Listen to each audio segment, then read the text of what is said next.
अगर आपसे पूछा जाए कि संपूर्ण ब्रह्मांड कितना बड़ा हो सकता है तो आप क्या जवाब देंगे?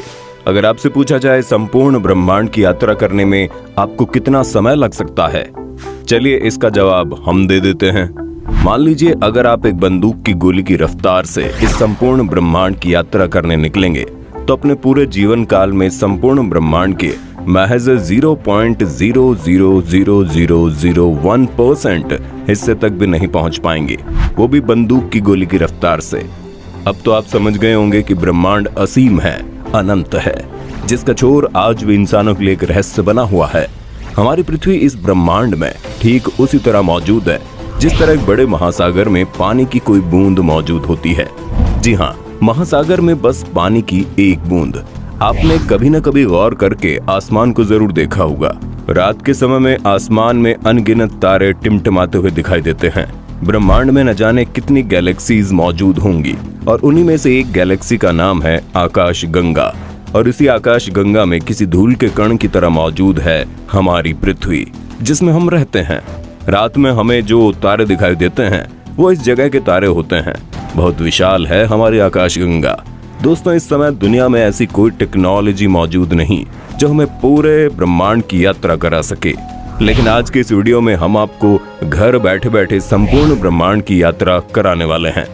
आप बिल्कुल रिलैक्स हो जाइए और दिल थाम के बैठिए, क्योंकि खतरों से भरा हुआ ये सफर अब शुरू होने वाला है। और अब हम अपनी पृथ्वी को छोड़कर जा रहे हैं और ये देखिए, पृथ्वी से थोड़ी ही ऊंचाई पर जाने पर नीले और हरे कलर की एक परत दिखाई देने लगती है। और अब हम पहुंच चुके हैं इंटरनेशनल स्पेस स्टेशन पर। अंतरिक्ष में इंसानों द्वारा बनाई गई ये सबसे बड़ी चीज है। आपने कई हॉलीवुड फिल्मों में इसे जरूर देखा होगा।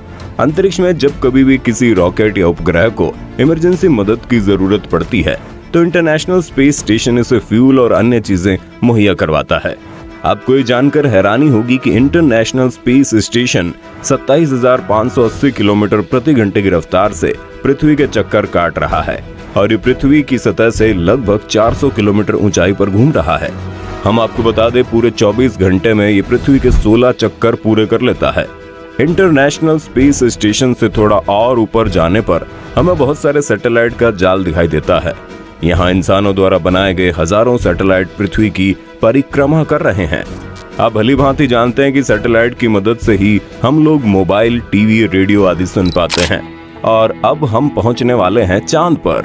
हम आपको बता दें, चांद पर हमसे पहले भी 12 अंतरिक्ष यात्री पहुंच चुके हैं। चांद पर पहला कदम रखने वाले अंतरिक्ष यात्री नील आर्मस्ट्रॉन्ग को भला कौन नहीं जानता। उनका कदम आज भी इस चंद्रमा की सतह पर साफ साफ देखे जा सकते हैं। चूंकि चांद पर वायुमंडल नहीं है, इसलिए नील आर्मस्ट्रॉन्ग के कदम सदियों तक यूं ही इंसानों की दास्तां बयां करते रहेंगे। चंद्रमा से पृथ्वी की दूरी 4 लाख किलोमीटर है। और अब जरा चांद से पृथ्वी का नजारा भी देख लीजिए। वाह, क्या बात है। चंद्रमा की सतह को ध्यान से देखने पर यह किसी जंग का मैदान लगता है। न जाने कितने अरबों सालों से चंद्रमा धूमकेतु और क्षुद्र ग्रहों की मार को झेल रहा है। जिस तरह पृथ्वी का कवच उसका वायुमंडल माना जाता है, जो किसी पहरेदार की तरह अंतरिक्ष से आने वाली चट्टानों, अल्फा ग्रहों से पृथ्वी की रक्षा करता है। लेकिन चंद्रमा पर इस तरह का कोई भी वायुमंडल नहीं है जो उसकी रक्षा कर सके। और अब हम पहुंच चुके हैं हमारे सौर मंडल के सबसे चमकीले ग्रह वीनस यानी शुक्र ग्रह पर। वीनस को पृथ्वी की छोटी बहन भी कहा जाता है और इसकी सबसे बड़ी वजह यह है कि वीनस भी पृथ्वी की तरह रॉकी प्लैनेट है और इसका गुरुत्वाकर्षण भी लगभग पृथ्वी के बराबर है। लेकिन हम आपको बता दें, ये ग्रह किसी नरक से कम नहीं, क्योंकि इस ग्रह पर सल्फ्यूरिक अम्ल की वर्षा होती है। सल्फ्यूरिक अम्ल से तो आप भलीभांति परिचित होंगे। अगर इसकी एक बूंद भी हमारी स्किन पर गिर जाए ना तो हमारी स्किन जल जाती है। तो जरा सोचिए, सल्फ्यूरिक अम्ल की बारिश में क्या हाल होगा।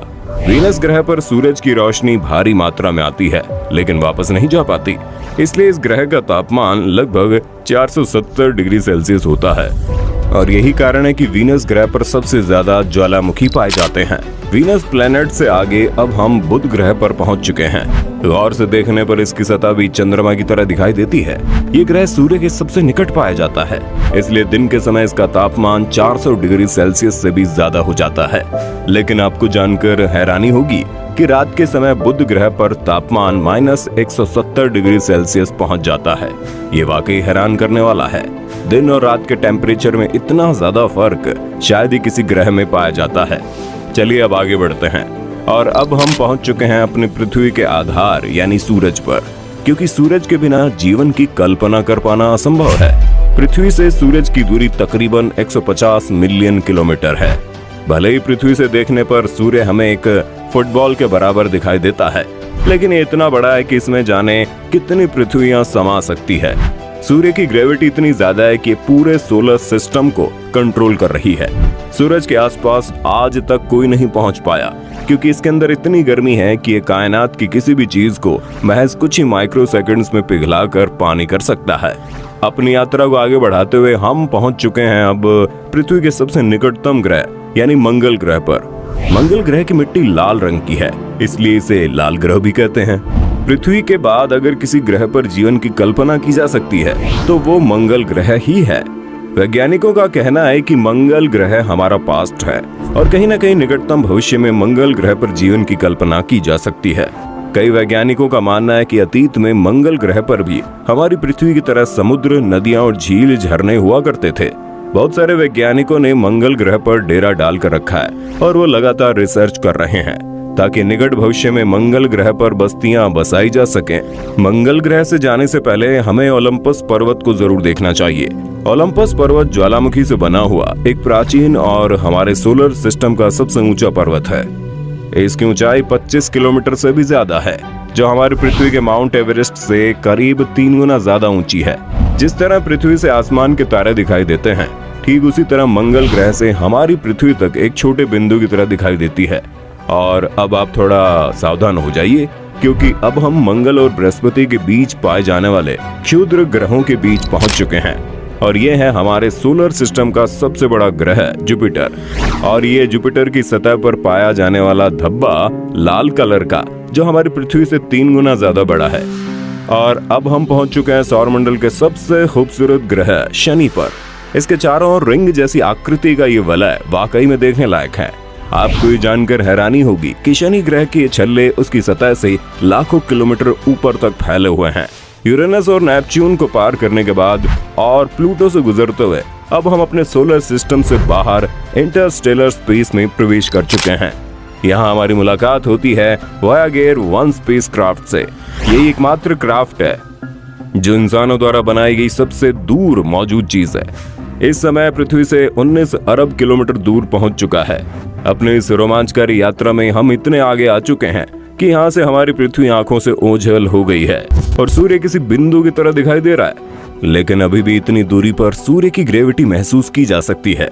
धूमकेतु का एक विशाल बादल हमारे सौरमंडल को चारों तरफ से घेरे हुए हैं, जिसमें अरबों खरबों धूमकेतु मौजूद है। और ऐसा माना जाता है कि सूर्य का गुरुत्वाकर्षण यहीं पर आकर खत्म हो जाता है। हमारी साइंस और टेक्नोलॉजी यहीं पर आकर खत्म हो जाती है और अब हम अंतरिक्ष के एक ऐसे भाग में प्रवेश करने वाले हैं जहां पर घोर अंधेरा है। और अब हम अपनी पृथ्वी से बहुत बहुत बहुत दूर आ चुके हैं, लेकिन ब्रह्मांड के सापेक्ष अभी हमने पहली सीढ़ी भी पार नहीं की। और अब हम अपने पड़ोसी सोलर सिस्टम में प्रवेश कर चुके हैं और इस तारामंडल का नाम अल्फा केन है। सूर्य की किरणों को पृथ्वी तक पहुंचने में मात्र 8 मिनट 3 सेकंड का समय लगता है। उन्हीं सूर्य की किरणों को यहाँ तक पहुँचने में 4 साल 3 महीने का समय लग जाता है। अब तो आप समझ गए होंगे कि हम अपनी पृथ्वी से कितनी दूर आ चुके हैं। और अब हम अपनी पृथ्वी से 20 प्रकाश वर्ष दूर गिलीस 581 तारामंडल से गुजर रहे हैं। इस तारामंडल का एक ग्रह देखने में बिल्कुल हमारी पृथ्वी की तरह दिखाई देता है और यहाँ पर एलियंस के होने की सबसे ज्यादा संभावना मानी जाती है। हमारी आकाश गंगा में इस तरह के अरबों तारे मौजूद है, जिनमें सूर्य भी एक है, जिनकी यात्रा करना तो दूर, पूरे इंसानी जीवन काल में सभी की गिनती कर पाना भी असंभव है। अब हम अपनी मिल्की वे से बाहर निकल चुके हैं और इंटर गैलेक्टिक स्पेस में आ चुके हैं। यहाँ पर हमारा मिल्की वे गैलेक्सी से भी बड़ी बड़ी अरबों गैलेक्सियां दिखाई दे रही हैं।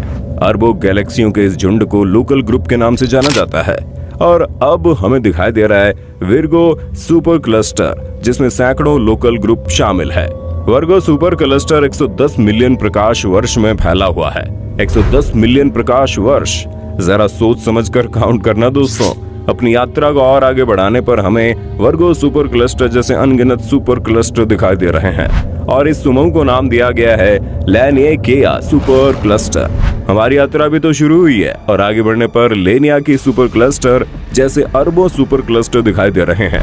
और ये रहा हमारा मानक ब्रह्मांड, जिसमें हमारा लैनियाकिया सुपर क्लस्टर एक छोटे से बिंदु के समान दिखाई दे रहा है। और अब अगर मैं आपसे पूछूं इसमें हमारा सौरमंडल कहाँ पर है, चलिए सौरमंडल तो दूर, अगर मैं आपसे पूछूं इसमें हमारी मिल्की वे कहाँ पर है, तो आप डेफिनेटली नहीं बता पाएंगे।